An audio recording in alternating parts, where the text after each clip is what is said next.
Another update from Aquarius Farms. Today Will is going to show us how to transplant a strawberry transplant. And with that, Will? Yeah, here we go. These rhizomes, or strawberry rhizomes from Redhead Farms in Missoula, where they were there at last year production that we took some, or they sold us some. And then what we're going to do is show how to prep these things for planting. Because all we do is get a bucket full of them all mashed in there with dirt and everything, and we have to clean them up so that we're spending time now so we don't have to spend any time down in the garden dealing with it. Because you want to be able to bury these at the proper root level. If you bury them too deep, they rot. You bury them too high, they dry out. And so where's the right depth? What are we looking for?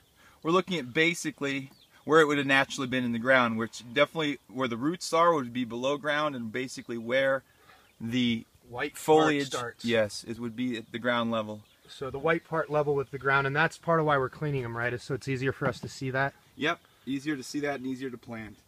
And so all we're doing is washing them out very quickly.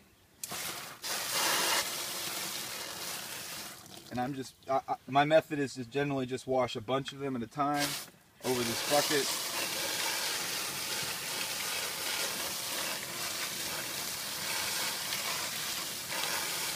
Okay, when I have a pile of them,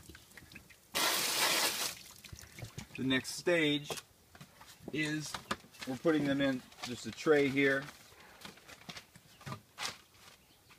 With some wet newspaper, right? Yeah, with some wet newspaper. 2 sheets.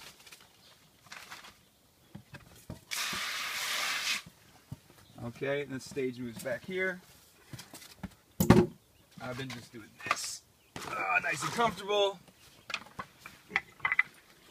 So you got your rhizome. I've been popping it up. Now scissors are ideal for this. I've used the small clippers, but they're too small. These long things let you kind of cut hair and get a lot of swaths of them. So what are we cutting here? We're cutting off last year's, these were the last year's growth for the leaves. Yeah. Well, the runners and the leaves. And probably, I'm not sure about strawberries, but definitely these are last year's leaves. And so we're just giving it a little haircut. Oops, that was a leaf. Okay. And then I've been cutting off all the older dead leaves. There's a lot of energy in this rhizome. It'll come back. And mostly the dead leaves are just because you don't want the plant spending energy trying to repair damage that it could just replace. And then the dead stuff you're mostly, I guess, removing because we don't want it to be a place that can harbor disease or rot of that kind, right?